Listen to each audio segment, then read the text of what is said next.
Hi friends, ഇന്ന് നമ്മൾ പഠിക്കാൻ പോകുന്നത് ക്ലാസ് 8 CBSE ഹിന്ദി ചാപ്റ്റർ 5 ചിട്ടിയോം കി അനൂട്ടി ദുനിയ.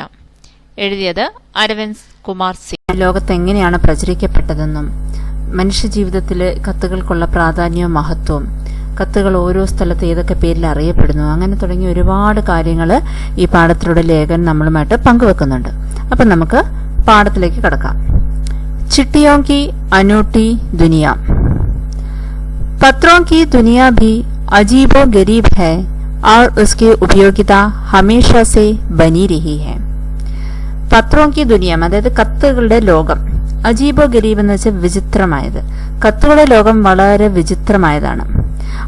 അതിന്റെ ഉപയോഗം എന്നും കത്തുകളുടെ ഉപയോഗത്തിന് അതിൻ്റെതായ ഒരു പ്രാധാന്യമുണ്ട്. അതൊരിക്കലും അതിന്റെ പ്രാധാന്യം വിട്ടുപോയില്ല. ഇപ്പം നമ്മളിപ്പം ഇന്ന് എഴുതിയ ഒരു കത്ത് കുറച്ച് വർഷങ്ങൾക്ക് ശേഷം നമുക്ക് ആ കത്ത് വായിക്കുമ്പോഴും നമുക്ക് ഇന്നത്തെ കാലം അതിൽ നിന്ന് ട്രേസ് ചെയ്തെടുക്കാൻ പറ്റും. ഇന്നത്തെ കാലവും ഇന്നത്തെ ഭാഷയും സംസ്കാരവും എല്ലാം നമുക്ക് ഭാവിയിലും അത് എടുക്കാൻ പറ്റും. അപ്പം അങ്ങനെ ഈ കത്തുകൾ യഥാർത്ഥത്തിൽ നമ്മുടെ ഒരു സംസ്കാരം കാത്തു സൂക്ഷിക്കുന്നതിലും ഒരു പ്രധാന പങ്ക് വഹിക്കുന്നുണ്ട്.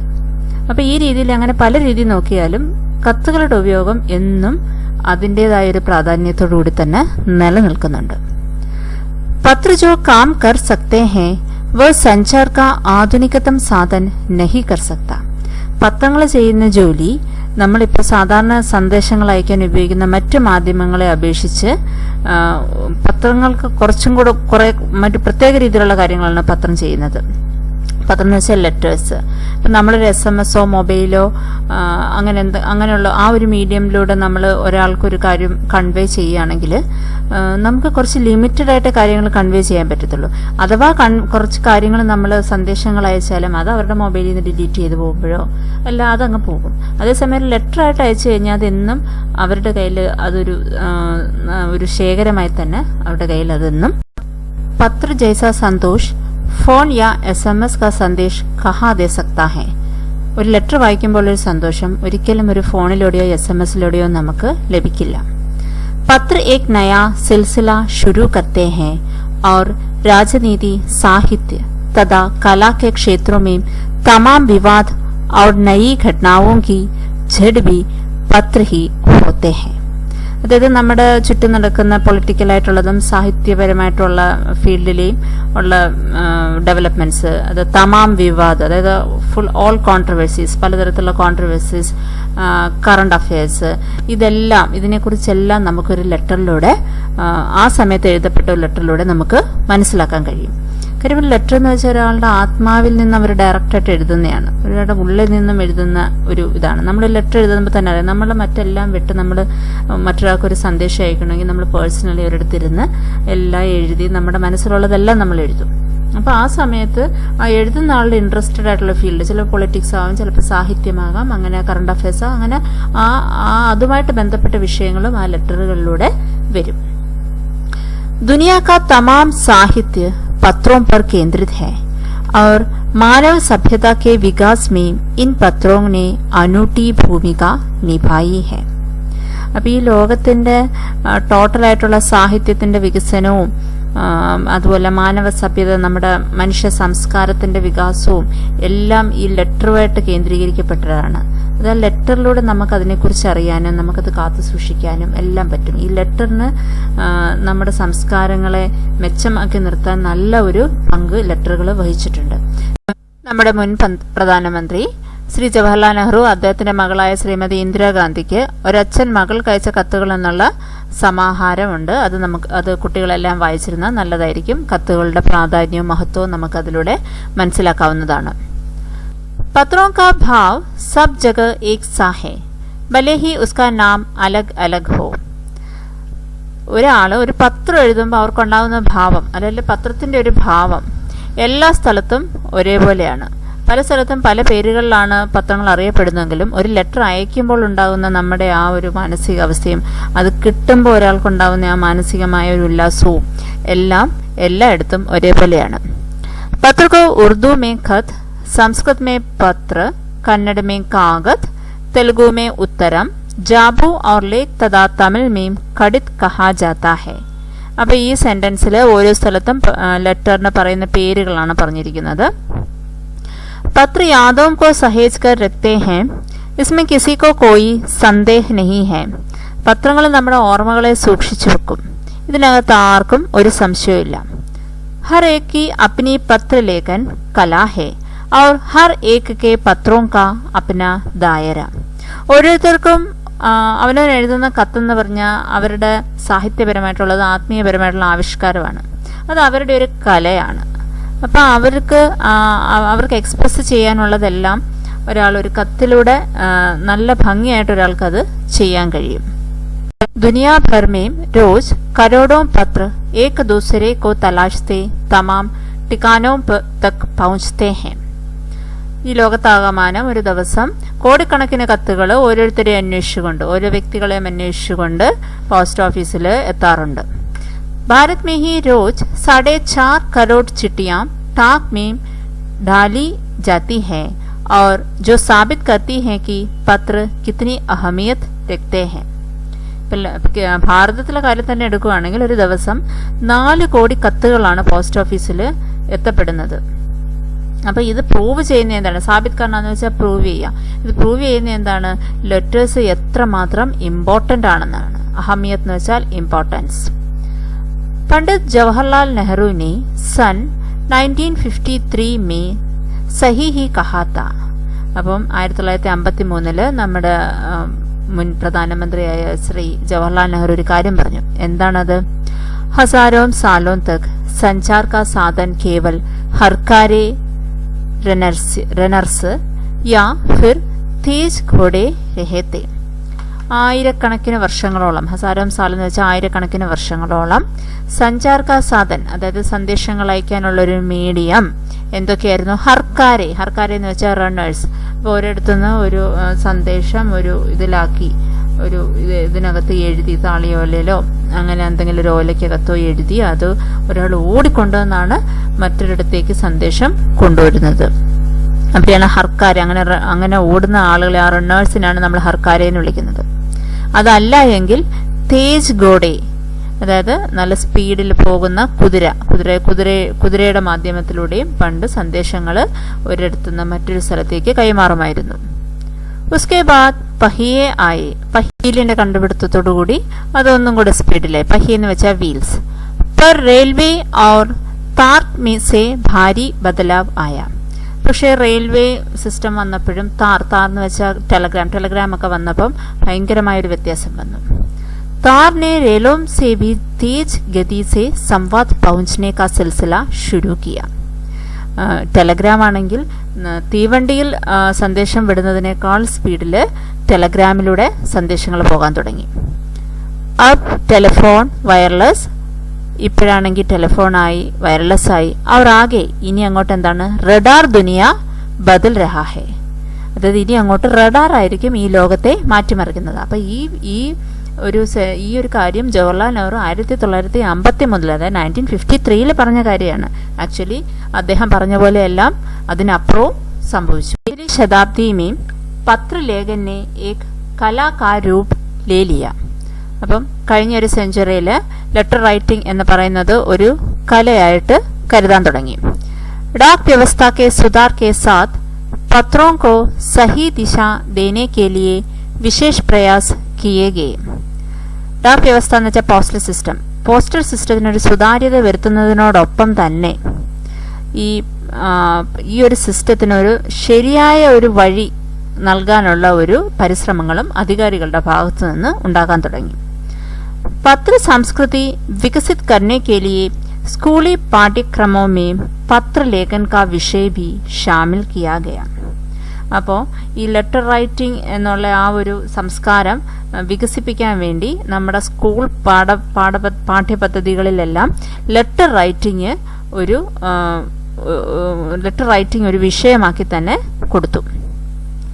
भारत ही नहीं, दुनिया के कई देशों में ये प्रयास चले और विश्व डाक संघ ने अपनी ओर से भी काफी प्रयास किए. ഭാരതത്തിലെ മാത്രമല്ല ഈ ലോകത്തിന്റെ പല ഭാഗത്തും ലെറ്റർ റൈറ്റിംഗ് പ്രോത്സാഹിപ്പിക്കാൻ വേണ്ടുന്നുള്ള ശ്രമങ്ങൾ തുടർന്നു. യൂണിവേഴ്സൽ പോസ്റ്റൽ യൂണിയൻ ഉൾപ്പെടെ ഇതിനായിട്ടുള്ള ശ്രമങ്ങൾ അന്നേ ആരംഭിച്ചു. വിശ്വ डाक संघ की ओर से 16 वर्ष से कम आयु वर्ग के बच्चों के लिए पत्र लेखन प्रतियोगिताएं आयोजित करने का सिलसिला सन 1972 से शुरू किया गया. അപ്പോൾ ഈ യൂണിവേഴ്സൽ പോസ്റ്റൽ യൂണിയൻ്റെ ആഭിമുഖ്യത്തിൽ എല്ലാ വർഷവും 16 വയസ്സിൽ താഴെയുള്ള കുട്ടികളുടെ ഇടയിൽ എന്താണ് ലെറ്റർ റൈറ്റിംഗ് കോമ്പറ്റീഷൻ, അതാണ് പത്രലേഖൻ പ്രതിയോഗിതായേം എന്ന് വെച്ചാൽ കോമ്പറ്റീഷൻസ് ആയോജിത് കർണ എന്ന് വെച്ചാൽ അറേഞ്ച് ചെയ്യുക. അപ്പം 1972 മുതൽ 16 വയസ്സിൽ താഴെയുള്ള കുട്ടികൾക്കായിട്ട് letter writing competition universal postal union arrange ചെയ്തു.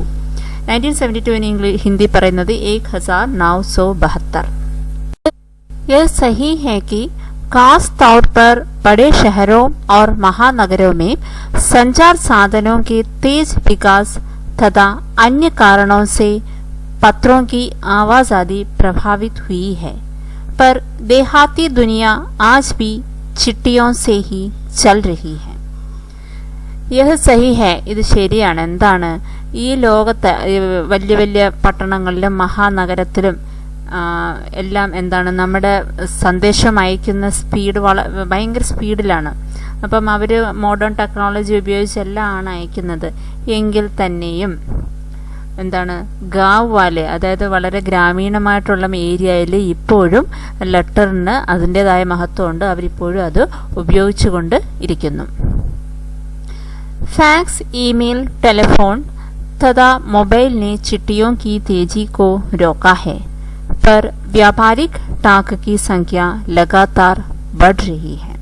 ഇപ്പോൾ നമ്മുടെയൊക്കെ ദൈനംദിന ജീവിതത്തിൽ നമ്മൾ സന്ദേശം അയക്കാൻ മിക്കവാറും ഫാക്സ്, ഇമെയിൽ, ടെലിഫോൺ, ഇതെല്ലാം മൊബൈൽ ഇതെല്ലാം ഉപയോഗിക്കുമെങ്കിൽ തന്നെയും വ്യാപാരപരമായിട്ടുള്ള ആവശ്യങ്ങൾക്ക് നമ്മളിപ്പോഴും അല്ലെങ്കിൽ തന്നെ ഓഫീസിലായാലും ഓഫീസുകളിൽ നിന്ന് ഒരു ഓഫീസിൽ നിന്ന് മറ്റൊരിടത്തേക്കായാലും നമ്മളിപ്പോഴും ലെറ്ററിനെ ഒരുപാട് ഡിപ്പെൻഡ് ചെയ്യാറുണ്ട്.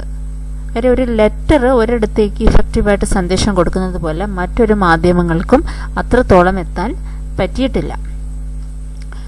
जहाँ तक पत्रों का सवाल है, अगर आप बारीकी से उसकी तह में जाए तो आपको ऐसा कोई नहीं मिलेगा जिसने कभी किसी को पत्र न लिखाया हो या पत्रों का बेसब्री से जिसने इंतजार न किया हो. ഇപ്പം നമ്മളിപ്പോൾ ഈ ലെറ്ററിനെ കുറിച്ച് പലരോടും ചോദിക്കുകയാണെങ്കിൽ ഈ ലോകത്ത് ഒരാൾ ഒരിക്കലും മറ്റൊരാൾക്ക് ലെറ്റർ എഴുതാതിരുന്നിട്ടില്ല. അവനവൻ്റെ ജീവിതത്തിൽ എപ്പോഴെങ്കിലും ആർക്കെങ്കിലും വേണ്ടി എഴുത്തയക്കുകയോ അവനവന് ലെറ്റർ കിട്ടുകയോ ചെയ്തിട്ടുണ്ട്. ഒരുപാട് ഈഗറായിട്ട്, ബേസബ്രി എന്ന് വെച്ചാൽ ഒരുപാട് ഈഗറായിട്ട് പലരും ലെറ്ററുകൾ കാത്തിരുന്നിട്ടുമുണ്ട്. हमारे सैनिक तो पत्रों का जिस उत्सुकता से इंतजार करते हैं उसकी कोई मिसाल ही नहीं. അപ്പം അതിന് ഒരു നല്ലൊരു എക്സാമ്പിളാണ്. മിസാൽ എന്ന് വെച്ചാൽ എക്സാമ്പിൾ. നമ്മുടെ സൈനികർ ഇപ്പം എന്താണ് കാർഗിൽ അങ്ങനെയുള്ള ഉൾപ്രദേശങ്ങളിലും എല്ലാ സൈനികരുണ്ട്. അവരൊക്കെ തന്നെ അവരുടെ ഒരു സന്ദേശം എന്ന് പറഞ്ഞാൽ അവർക്ക് ലെറ്ററാണ്. അവരുടെ വീടുകളിൽ നിന്നുള്ള ലെറ്ററിന് വേണ്ടി അവരുടെ ഒരു കാത്തിരിപ്പ്, ആ ഉത്സാഹത്തോടെയുള്ള ഒരു കാത്തിരിപ്പ്, അതൊക്കെ തന്നെ നമുക്ക് ഈ ലെറ്ററിൻ്റെ ഒരു മഹത്വത്തെക്കുറിച്ചുള്ള ഒരു വലിയൊരു എക്സാമ്പിളാണ്. एक दौर था जब लोग पत्रों का महीनों इंतजार करते थे, पर अब वह बात नहीं. ഒരു കാലത്ത് ആളുകൾ മാസങ്ങളോളം ഒരു കത്തുകൾക്ക് വേണ്ടി കാത്തിരിക്കുകയായിരുന്നു. परिवहन साधनों के विकास ने दूरी बहुत घटा दी है. പരിവഹൻ സാധനം എന്ന് വെച്ചാൽ ട്രാൻസ്പോർട്ടേഷൻ ഫെസിലിറ്റീസ്. അപ്പം ട്രാൻസ്പോർട്ടേഷൻ ഫെസിലിറ്റീസിൻ്റെ വികാസം കൊണ്ട് ഈ ഒരു അവസ്ഥയ്ക്ക് ഒരുപാട് മാറ്റം വന്നിട്ടുണ്ട്. पहले लोगों के लिए संचार का इकलौता साधन चिट्ठी ही थी, पर आज और भी साधन विकसित हो चुके हैं. പണ്ടത്തെ ആളുകൾക്ക് ഒരിടത്തുനിന്ന് സന്ദേശം കൈമാറാനുള്ള ഒരേ ഒരു വഴി കത്തെഴുതുന്നതായിരുന്നു. പക്ഷേ ഇപ്പോൾ പലതരത്തിലുള്ള വഴികൾ നമ്മുടെ ഇപ്പോഴത്തെ കാലത്ത് ഉണ്ട്.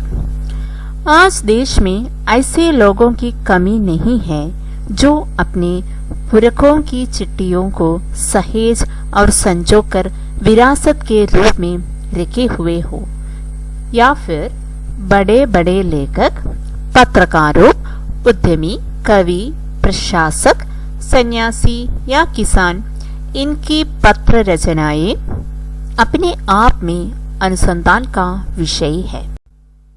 അപ്പോൾ ഈ സെൻറ്റൻസിൽ പുരക്കോം എന്ന് വെച്ച് കഴിഞ്ഞാൽ ആൻസിസ്റ്റേഴ്സ്, സഞ്ജോന എന്ന് വെച്ച് കഴിഞ്ഞാൽ ചെറിഷ്, വിരാസത്ത് എന്ന് വെച്ചാൽ ഇൻഹെറിറ്റൻസ്, അനുസന്ധാൻ എന്ന് വെച്ചാൽ റിസർച്ച്. അപ്പോൾ ഈ സെൻറ്റൻസിലൂടെ എന്താണ് പറയുന്നത്? ഇന്ന് പല ആളുകളും തങ്ങളുടെ പൂർവികർ എഴുതിയ കത്തുകൾ വളരെ സൂക്ഷിച്ച് സംഭരിച്ച് വെച്ചിട്ടുണ്ട്. അതെന്തിനാണ്? അത് അവരുടെ ഒരു പാരമ്പര്യമായിട്ടാണ് അവർ കാത്തു സംരക്ഷിച്ച് പോകുന്നത്. അതല്ലെങ്കിൽ വലിയ വലിയ ലേഖകരുടെയും പത്രക്കാരുടെയും കവികളുടെയും സന്യാസികളുടെയും കൃഷിക്കാരുടെയൊക്കെ കത്തുകളും ഇതേപോലെ തന്നെ ആളുകൾ ഒരു റിസർച്ച് പേപ്പർ പോലെ സൂക്ഷിച്ചു വെച്ചിട്ടുണ്ട്. അതിൽ റിസർച്ച് പേപ്പർ എന്ന് പറയാൻ കാര്യം എന്താണ്? ആ കത്തുകളിലൂടെ നമുക്ക് അവരെഴുതിയ കാലഘട്ടം, അവരെഴുതിയ ആ സമയത്തുള്ള ആ കാലഘട്ടത്തെക്കുറിച്ചും ആ അന്നത്തെ ഭാഷാരീതികളെക്കുറിച്ചും സാഹിത്യത്തെക്കുറിച്ചും എല്ലാം നമുക്ക് പിന്നീട്, അതായത് ഫ്യൂച്ചർ ജനറേഷന് അറിയാൻ സാധിക്കും. അത് ഫ്യൂച്ചർ ജനറേഷൻ ഒരുപാട് മോട്ടിവേറ്റ് ചെയ്യാനും എല്ലാം സഹായിക്കും. अगर आज जैसे संचार साधन होते तो पंडित नेहरू अपनी पुत्री इंदिरा गांधी को फोन करते, पर तब पिता के पत्र पुत्री के नाम नहीं लिखे जाते, जो देश के करोड़ों लोगों को प्रेरणा देते हैं. അപ്പം നമ്മൾ ഈ പാഠത്തിൽ തന്നെ ഡിസ്കസ് ചെയ്തിരുന്നു. ശ്രീ ജവഹർലാൽ നെഹ്റു അദ്ദേഹം ജയിലിൽ കിടന്നിരുന്നപ്പോൾ അദ്ദേഹത്തിൻ്റെ മകളായ ഇന്ദിരാഗാന്ധിക്ക് ഒരു അച്ഛൻ മകൾക്ക് അയച്ച കത്തുകൾ എന്നുള്ള ഒരു സമാഹാരം അയച്ചിരുന്നു. അപ്പോൾ ആ അച്ഛൻ മകൾക്ക് അയച്ച കത്തിലൂടെ അദ്ദേഹം ഒരുപാട് കാര്യങ്ങൾ, അദ്ദേഹം തൻ്റെ മകളോട് പറയാൻ ആഗ്രഹിക്കുന്ന ഒരുപാട് കാര്യങ്ങൾ, ഒരുപാട് സന്ദേശങ്ങൾ അതിലുണ്ട്. അത് പക്ഷേ ഒരു മകൾക്ക് മാത്രമല്ല, ഈ ലോകത്തുള്ള അനേക ആളുകൾക്ക് പ്രയോജനപ്പെടുന്ന സന്ദേശങ്ങളാണ്. അപ്പോൾ അദ്ദേഹം അതൊരു കത്തിൻ്റെ രൂപത്തിൽ എഴുതിയത് കൊണ്ട് അത് നമ്മുടെ ഭാരതീയരായ കോടിക്കണക്കിന് ആളുകൾക്ക് ആ കത്തിലൂടെ പ്രേരണ ലഭിച്ചു. ഒരു പക്ഷേ അന്ന് മൊബൈലോ ഫോണോ ഒക്കെ ഉണ്ടായിരുന്നെങ്കിൽ ഒരു പക്ഷേ ആ കത്ത് ആ രൂപത്തിൽ എഴുതപ്പെടത്തില്ലായിരുന്നു. അപ്പോൾ അത് കത്തിൻ്റെ രൂപത്തിൽ എഴുതപ്പെട്ടത് കൊണ്ടാണ് അത് ഫ്യൂച്ചർ ജനറേഷനും അതൊരു മോട്ടിവേഷനായിട്ട് മാറിയത്. पत्रों को तो आप सहेज कर रख लेते हैं, पर SMS संदेशों को आप जल्दी ही भूल जाते हैं. ലെറ്റേഴ്സ് ആണെങ്കിൽ നിങ്ങൾ സൂക്ഷിച്ചു വെക്കും, പക്ഷേ SMS സന്ദേശങ്ങളാണെങ്കിൽ നമ്മൾ പെട്ടെന്ന് മറന്നു പോകും. അതങ്ങനെയാണ്. നമ്മുടെ ബ്രെയിനിൽ ഒരു ഇലക്ട്രോണിക് മാധ്യമങ്ങൾ വഴി നമ്മുടെ ബ്രെയിനിൽ ഫീഡ് ചെയ്യപ്പെട്ട സന്ദേശങ്ങളെക്കാട്ടിലും ഒരു ലെറ്ററായിട്ട് എഴുതിയതോ ഒരു കൈപ്പട കൊണ്ട് എഴുതിയതോ നമ്മുടെ ബ്രെയിൻ കൂടുതൽ മെമ്മറൈസ് ചെയ്ത് വെക്കും. കിത്തനെ സന്ദേശവും കോ ആപ്പ് സഹേജ് കർ രഖ് സക്തെ ഹെ. ഇനി അഥവാ SMS സന്ദേശങ്ങളെ നിങ്ങൾ സേവ് ചെയ്ത് വെക്കണം, സൂക്ഷിച്ച് വെക്കണമെങ്കിൽ തന്നെ നിങ്ങൾക്ക് എത്ര എണ്ണം സൂക്ഷിച്ച് വെക്കാൻ പറ്റും? കാര്യം മൊബൈലിൽ ഒരു പരിധിക്കപ്പുറം ആയി കഴിഞ്ഞാൽ മൊബൈൽ ജാമായി പോകും. അപ്പം നിങ്ങൾക്ക് ഡിലീറ്റ് ചെയ്ത് കളഞ്ഞേ പറ്റത്തുള്ളൂ. പിന്നെ നിങ്ങളതൊട്ട് ഓർത്ത് വെക്കാനും പോകുന്നില്ല. തമാം മഹാൻ ഹസ്തിയോ की तो सबसे बड़ी यादगार या धरोहर उनके द्वारा लिखे गए पत्र ही है. മഹാൻ ഹസ്തി എന്ന് വെച്ചാൽ ഗ്രേറ്റ് പേഴ്സണാലിറ്റീസ്. അപ്പോൾ ഈ ഗ്രേറ്റ് പേഴ്സണാലിറ്റീസിനെ കുറിച്ചുള്ള ഓർമ്മകളും അവരുടെ ഇൻഹെറിറ്റൻസും എല്ലാം നമുക്ക് അവരെഴുതിയ കത്തുകളിലൂടെയാണ് നമുക്ക് ലഭിക്കുന്നത്. അവരുടെ സന്ദേശങ്ങളും എല്ലാം ഫ്യൂച്ചർ ജനറേഷന് അവരുടെ കത്തുകളിലൂടെയാണ് കിട്ടുന്നത്. ഭാരത് में इस श्रेणी में राष्ट्रपिता महात्मा गांधी को सबसे आगे रखा जा सकता है. അപ്പോൾ ഈ കൂട്ടത്തിൽ ഏറ്റവും ആദ്യം നമുക്ക് പറയാൻ പറ്റുന്ന പേര് രാഷ്ട്രപിത മഹാത്മാഗാന്ധിയുടെയാണ്. കാര്യം അദ്ദേഹം എഴുതിയ കത്തുകളിലൂടെയാണ് നമ്മൾ അദ്ദേഹത്തെയും അദ്ദേഹത്തിൻ്റെ സംസ്കാരവും അദ്ദേഹത്തിൻ്റെ കാഴ്ചപ്പാടും എല്ലാം ഫ്യൂച്ചർ ജനറേഷന് അല്ലെങ്കിൽ അപ്പോഴത്തെ ജനറേഷനും എല്ലാവർക്കും അറിയാൻ പറ്റുന്നത് അദ്ദേഹത്തിൻ്റെ കത്തുകളിലൂടെയാണ്. അപ്പോൾ അതിന്ന് സൂക്ഷിച്ചു വെക്കുന്നത് നമുക്കൊരു വളരെ മൂല്യമുള്ള ഒരു വസ്തുവാണ് അദ്ദേഹത്തിൻ്റെ കത്തുകൾ. ദുനിയ കെ तमाम संग्रहालय जानी मानी हस्तियों के पत्रों का अनूठा संकलन भी है. അപ്പോൾ ഈ ലോകത്തുള്ള ഒട്ടുമിക്ക മ്യൂസിയത്തിലും വളരെ അറിയപ്പെട്ട പേഴ്സണാലിറ്റീസിൻ്റെ കത്തുകളുടെ ഒരു ശേഖരം തന്നെ ഇങ്ങനെയുള്ള മ്യൂസിയങ്ങളിൽ, ലോകത്തെ പല മ്യൂസിയംസിലും ഉണ്ട്. तमाम पत्र देश काल और समाज को जानने समझने का असली पैमाना है. ഈ കത്തുകൾ ഈ ദേശത്തെക്കുറിച്ചും കാലത്തെക്കുറിച്ചും അന്നത്തെ സൊസൈറ്റിയെക്കുറിച്ചും എല്ലാം അറിയാനുള്ള നല്ല ഒന്നാം തരം സോഴ്സാണ് ഈ കത്തുകൾ. അപ്പോൾ അതുകൊണ്ടാണ് ഇതെല്ലാം മ്യൂസിയത്തിൽ വളരെ അമൂല്യ വസ്തുവായിട്ട് ശേഖരിച്ച് വെച്ചിരിക്കുന്നത്. भारत में आज़ादी के पहले महासंग्राम के दिनों में जो कुछ अंग्रेज अफसरों ने अपने परिवारजनों को पत्र में लिखे, वे आगे चलकर बहुत महत्व की पुस्तक तक बन गई. അതായത് ഭാരതത്തിൻ്റെ സ്വാതന്ത്ര്യ സമര കാലത്ത്, സ്വാതന്ത്ര്യമൊക്കെ കിട്ടുന്നതിന് മുമ്പ് നമ്മുടെ ഇൻഡിപെൻഡൻസ് സ്ട്രഗിൾ, മഹാസംഗ്രാം നടക്കുന്ന സമയത്തൊക്കെ അന്നത്തെ ഇംഗ്ലീഷ് ഓഫീസർമാർ അവരുടെ കുടുംബത്തിന് അയച്ച കത്തുകളുണ്ട്. അപ്പം ആ കത്തുകളിലൂടെ നമുക്കൊരുപാട് കാര്യങ്ങൾ പിൽക്കാലത്ത് മനസ്സിലായി. അപ്പം ആ കത്തുകൾ ഒരു വലിയ പുസ്തകങ്ങളായിട്ടും രൂപാന്തരപ്പെട്ടിട്ടുണ്ട്, ആ കത്തുകളെല്ലാം കൂടെ കൂട്ടിവെച്ചിട്ട്. इन पत्रों ने साबित किया कि यह संग्राम कितनी जमीनी मजबूती लिए हुए था. അപ്പോൾ ഈ കത്തുകളിലൂടെ നമുക്ക് നമ്മുടെ സ്വാതന്ത്ര്യ സമര സേനാനികൾ നടത്തിയ ആ സ്ട്രഗിളിൻ്റെ വിവരങ്ങളും അവർ എത്ര ബേസായിട്ടുള്ള സ്ട്രെങ്ത്തോടു കൂടിയാണ് അവരത് പോരാടിയതെന്നും എല്ലാം നമുക്ക് ഈ ഇംഗ്ലീഷ് ഓഫീസർമാർ അവരുടെ കുടുംബത്തെ അയച്ച കത്തുകളിലൂടെ നമുക്ക് അറിയാൻ സാധിക്കുന്നുണ്ട്. महात्मा गांधी के पास दुनिया भर से तमाम पत्र केवल महात्मा गांधी इंडिया लिखे आते थे और वे जहाँ भी रहते थे वहाँ तक पहुँच जाते थे. അപ്പം മഹാത്മാഗാന്ധിക്ക് ലോകത്തു നിന്ന് പല ആളുകൾ ലോകത്തിൻ്റെ പല ഭാഗത്തു നിന്നും ആളുകൾ കത്തുകൾ എഴുതുമായിരുന്നു. അപ്പോൾ അവരെഴുതുന്നത് ബസ് എത്രമാത്രം അവരെഴുതുന്നുള്ളൂ, എന്താണ്, മഹാത്മാഗാന്ധി ഇന്ത്യ. അപ്പോൾ ഇത്രയും മാത്രം പുള്ളിയുടെ അഡ്രസ്സ് എഴുതി കഴിഞ്ഞ് കഴിഞ്ഞാൽ മഹാത്മാഗാന്ധി എവിടെയാണോ ഉള്ളത് അവിടെ ഈ കത്ത് എത്തുമായിരുന്നു. आज़ादी के आंदोलन की कई अन्य दिग्गज हस्तियों के साथ भी ऐसा ही था. അപ്പോൾ ഇന്ത്യൻ ഇൻഡിപെൻഡൻസ് സ്ട്രഗിളിൽ പാർട്ടിസിപ്പേറ്റ് ചെയ്തിരുന്ന മറ്റ് പല ദിഗ്ഗജ് ഹസ്തി എന്ന് വെച്ചാൽ മറ്റ് പല പ്രമുഖർ, ജയൻ്റ് ആയിട്ടുള്ള ആളുകൾ. ജയൻ്റ് എന്ന് വെച്ചാൽ അവരുടെ ശരീരമല്ല, അവരുടെ ആ ഒരു പവറിനെയാണ് സൂചിപ്പിക്കുന്നത്. അപ്പം മറ്റ് പല പ്രശസ്ത വ്യക്തികൾക്കും ഇതേപോലെ തന്നെയായിരുന്നു കത്തുകളിൽ ലഭിച്ചുകൊണ്ടിരുന്നത്. അതായത് അവരുടെ പേരും രാജ്യത്തിൻ്റെ പേരും ഇത്ര എഴുതുമ്പോൾ തന്നെ അവരുള്ളിടത്ത് ഈ കത്തുകൾ എത്തുമായിരുന്നു. गांधी के पास देश दुनिया से बड़ी संख्या में पत्र पहुंचते थे, पर पत्रों का जवाब देने के मामले में उनका कोई जोड़ नहीं था. ഗാന്ധിജിക്ക് ഈ ലോകത്തിൻ്റെ പല ഭാഗത്തുനിന്നും വലിയ അളവിൽ തന്നെ കത്തുകൾ ലഭിക്കുമായിരുന്നു. പക്ഷേ ജവാബ് ദിനെന്ന് വെച്ചാൽ മറുപടി കൊടുക്കുന്ന കാര്യത്തിൽ ഗാന്ധിജി ഒരു വിട്ടുവീഴ്ചയും ചെയ്യത്തില്ലായിരുന്നു. ഇവരെല്ലാവർക്കും ഗാന്ധിജി മറുപടി കൊടുക്കുമായിരുന്നു. कहा जाता है कि जैसे ही उन्हें पत्र मिलता था उसी समय वे उसका जवाब भी लिख देते थे. ഗാന്ധിജിക്ക് എപ്പോഴാണോ കത്ത് കിട്ടുന്നത് അപ്പം തന്നെ ഗാന്ധിജി അതിൻ്റെ മറുപടി എഴുതുമായിരുന്നു. अपने हाथों से ही ज्यादातर पत्रों का जवाब देते थे. സ്വന്തം കൈപ്പട കൊണ്ട് തന്നെയാണ് അദ്ദേഹം മറുപടികൾ കൂടുതലായിട്ടും എഴുതിക്കൊണ്ടിരുന്നത്. जब लिखते लिखते उनका दाहिना हाथ दर्द करने लगता था तो वे बाएं हाथ से लिखने में जुट जाते थे. എഴുതി ദാഹിന ഹാത്ത് എന്ന് വെച്ചാൽ റൈറ്റ് ഹാൻഡ് കൊണ്ടാണല്ലോ എഴുതുന്നത്. എഴുതി വലത്തെ കൈ അങ്ങ് വേദനിക്കും, റൈറ്റ് ഹാൻഡ്. ദർദ് കർണ എന്ന് വെച്ചാൽ വേദനിച്ച് കഴിയുമ്പോൾ അദ്ദേഹം ബായേ ഹാത്ത്, അതായത് ലെഫ്റ്റ് ഹാൻഡ് കൊണ്ട് എഴുതും.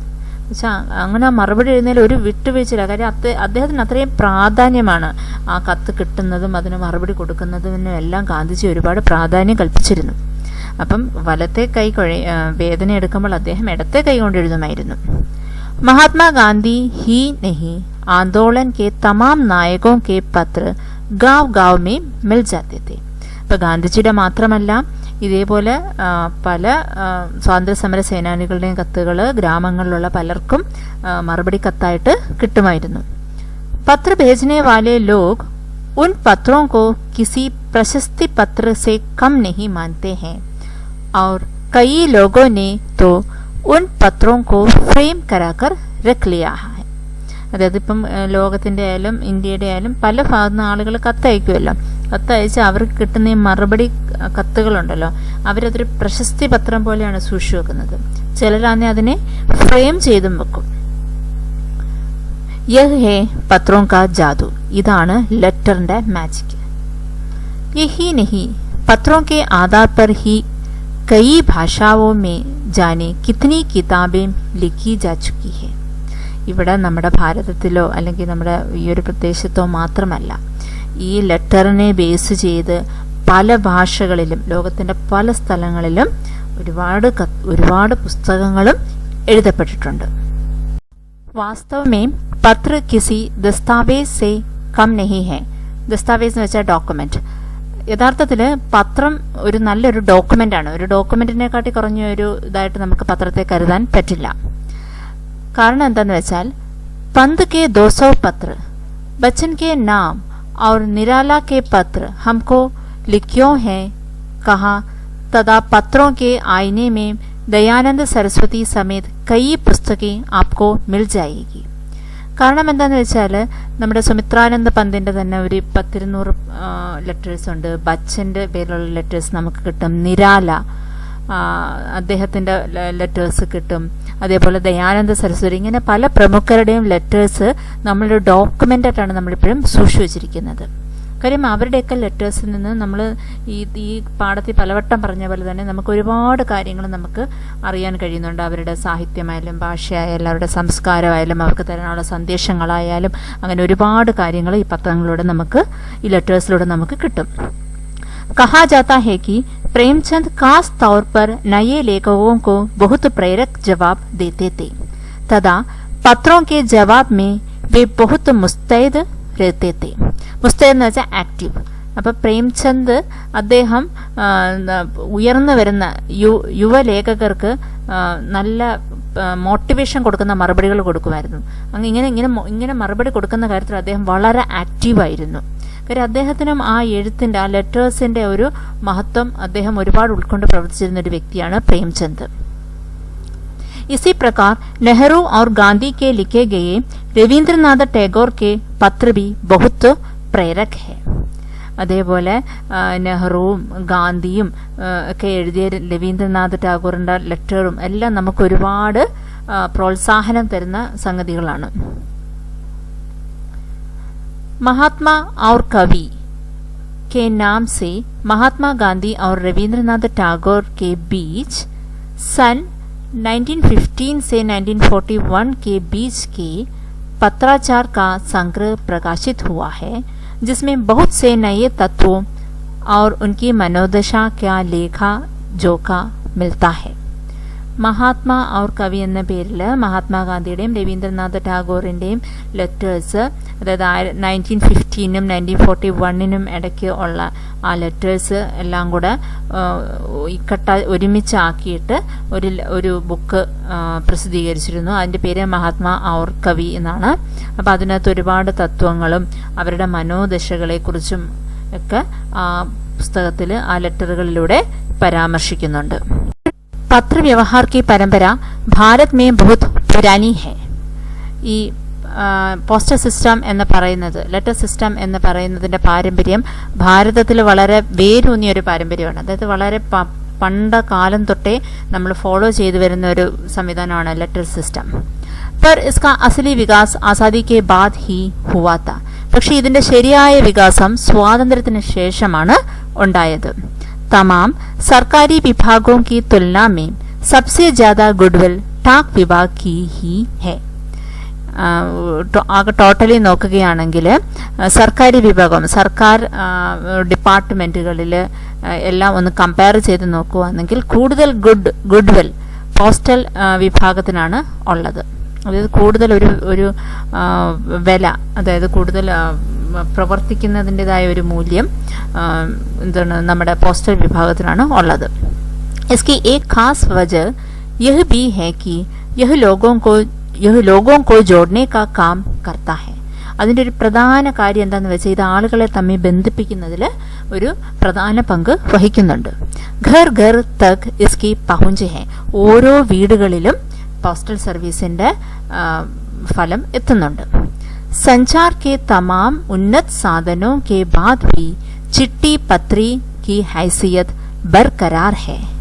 അപ്പം ഈ നമ്മുടെ പുതിയതായിട്ടുള്ള പല ഉന്നതമായിട്ടുള്ള മീഡിയംസ്, അതായത് നമുക്ക് സന്ദേശങ്ങൾ അയക്കാൻ കൂടുതൽ മോഡേൺ ആയിട്ടുള്ള മീഡിയംസ് എല്ലാം ഉണ്ടായിട്ടും ഈ ലെറ്റേഴ്സിന് അതിൻ്റെതായ സ്റ്റാറ്റസ് ഇപ്പോഴും ഉണ്ട്. ഹൈസിയത്ത് എന്ന് വെച്ചാൽ സ്റ്റാറ്റസ്, ബർക്കാർ എന്ന് വെച്ചാൽ പെർസിസ്റ്റ്, അത് ഇപ്പോഴും നിലനിൽക്കുന്നു. അപ്പോൾ ലെറ്ററിന് അതിൻ്റെതായ പ്രാധാന്യം, എന്തെല്ലാം മോഡേൺ ഫെസിലിറ്റീസ് വന്നാലും നമ്മൾ ലെറ്റർ എഴുതി അയക്കുന്നതിനും വരുന്നതിനും അത് വായിക്കുന്നതിനും എല്ലാം ഇപ്പോഴും അതിൻ്റെതായ ഒരു സ്റ്റാറ്റസ് ഉണ്ട്.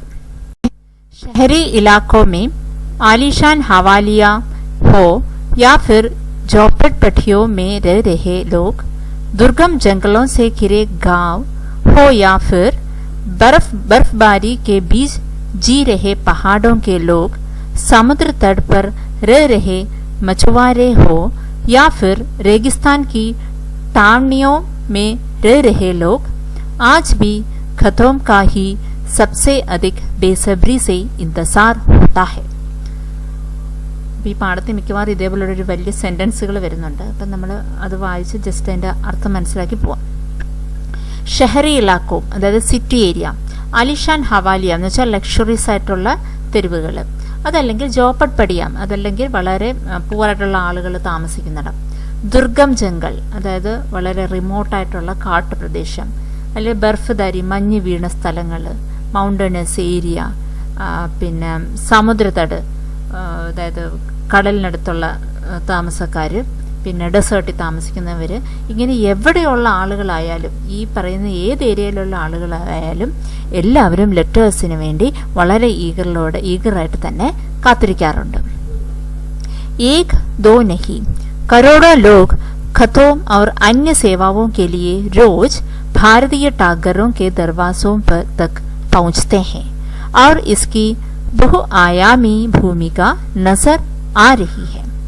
അപ്പം ഒന്നോ രണ്ടോ ആളുകളല്ല, കോടിക്കണക്കിന് ആളുകൾ ദിവസവും പോസ്റ്റ് ഓഫീസ് സേവനങ്ങൾക്കായിട്ട് പോസ്റ്റ് ഓഫീസിന്റെ വാതിൽക്കൽ എത്താറുണ്ട്.